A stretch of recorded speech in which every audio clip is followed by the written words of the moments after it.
नमस्कार प्रिय मित्रों, महाशिवरात्रि के दिन इस पौधे पर जल चढ़ाने वाला इंसान कभी गरीब नहीं रहता। जो भी स्त्री या पुरुष महाशिवरात्रि के दिन इस पेड़ पर जल चढ़ाता है, उसका भाग्य चमक जाता है। देखिए, महाशिवरात्रि के दिन भगवान भोलेनाथ हर व्यक्ति से बहुत ज्यादा प्रसन्न रहते हैं और इसके पीछे कथा भी है, कई कारण भी है। जैसे महाशिवरात्रि के दिन भगवान भोलेनाथ जी ने विष का पान करके संपूर्ण सृष्टि को हलाहल विष से बचाया और हिंदू पुराण में यह भी लिखे गए हैं कि जब सृष्टि का हलाहल विष से, जब संपूर्ण सृष्टि हलाहल विष से सुरक्षित हो गए, तब भगवान भोलेनाथ जी ने सुंदर नृत्य किया और महाशिवरात्रि के दिन भगवान शंकर माता पार्वती से विवाह किया। महाशिवरात्रि के दिन भगवान भोलेनाथ निराकार रूप से साकार रूप में प्रकट हुए थे, अर्थात ज्योतिर्लिंग के रूप में प्रकट हुए थे। महाशिवरात्रि के दिन प्रदोष काल के समय में माता पार्वती जी के साथ भगवान भोलेनाथ जी का विवाह हुआ था। इसलिए दोस्तों, महाशिवरात्रि के दिन आप किसी समय में भी पूजा करें या ना करें, लेकिन प्रदोष काल के समय में पूजा कर ले तो सभी प्रकार के मनोकामना पूर्ण हो जाती है। दोस्तों, महाशिवरात्रि के प्रत्येक समय, प्रत्येक घड़ी, प्रत्येक सेकंड गंगा जल के समान पवित्र मानी जाती है। आज के वीडियो आप लोगों को ध्यान से सुनना है और ध्यान से देखना है। दोस्तों, अगर आप इस वीडियो को एक बार ध्यान से देख लेंगे तो कभी भी फिर दोबारा आपकी जीवन में कोई परेशानी आ ही नहीं सकती। चलिए प्रिय दर्शकों, अब जान लेते हैं कि महाशिवरात्रि की शुभ मुहूर्त क्या है। हिंदू पंचांग के अनुसार हर साल फाल्गुन मास में कृष्ण पक्ष की चतुर्दशी तिथि को महाशिवरात्रि का पर्व मनाया जाता है। मान्यता है कि इस दिन शिव जी और माता पार्वती का विवाह हुआ था, इसलिए यह पर्व हर साल शिव भक्तों द्वारा धूमधाम से मनाया जाता है। महाशिवरात्रि के दिन शिव जी के भक्त श्रद्धा और विश्वास के साथ व्रत रखते हैं और विधि विधान से शिव गौरी की पूजा करते हैं। ऐसा कहा जाता है कि महाशिवरात्रि के दिन भगवान भोलेनाथ पृथ्वी पर मौजूद सभी शिवलिंग में विराजमान होते हैं, इसलिए महाशिवरात्रि के दिन की गई शिव की उपासना से कई गुना अधिक फल प्राप्त होता है।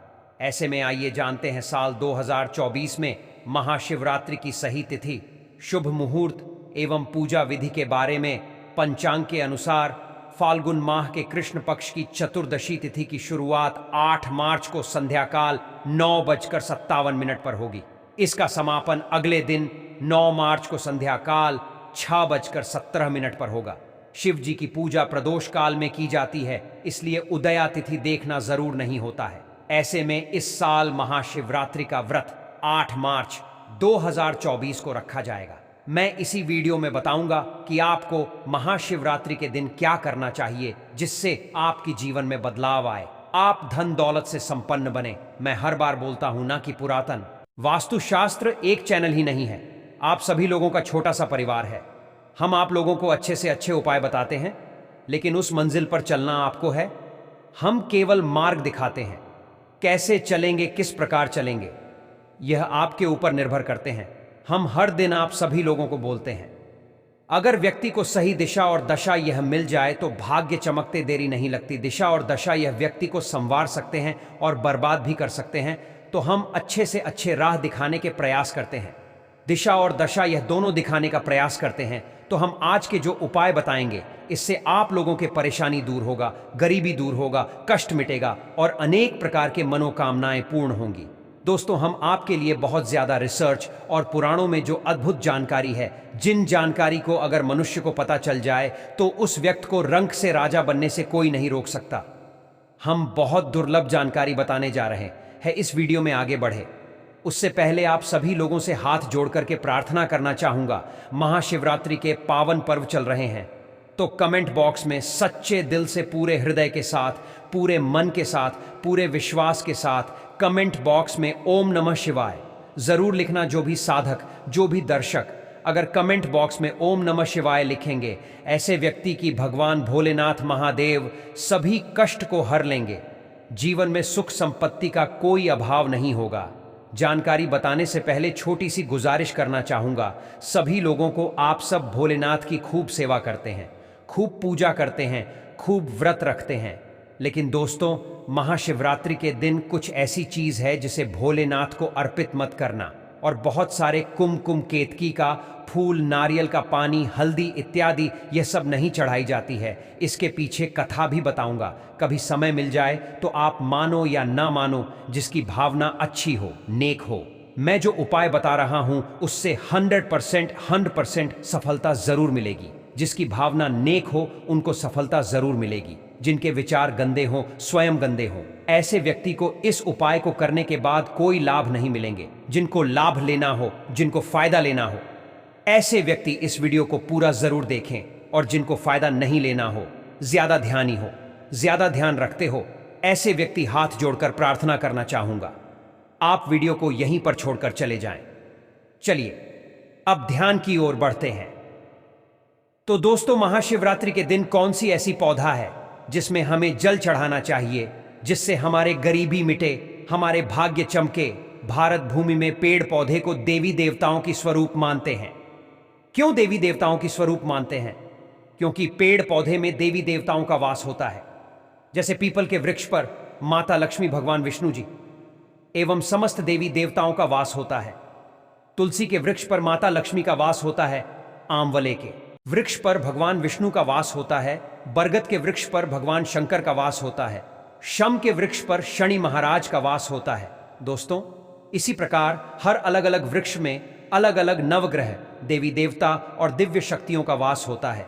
तो अगर इन्हीं पेड़ पौधे को आप जल देते हैं तो वह सब जितने भी शक्ति उस पेड़ पर बसते हैं, देवी देवता बसते हैं, उन पर ज्यादा कृपा प्राप्त होता है। और अगर शुभ मुहूर्त, शुभ समय में अगर जल चढ़ाएं तो उसका तत्काल रिजल्ट भी मिलता है।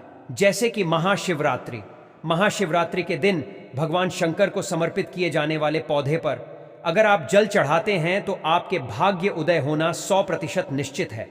आपके भाग्य, आपकी किस्मत को चमकने से कोई भी नहीं रोक सकते। तो भगवान शंकर को कौन कौन सी पौधा समर्पित है, आइए इस वीडियो में जानते हैं। जिसमें आपको जल चढ़ाना है तो प्रथम पौधे हैं धतूरा। धतूरे के पौधे आपको अपने घरों के आसपास में बहुत ही आसानी से मिल जाएंगे।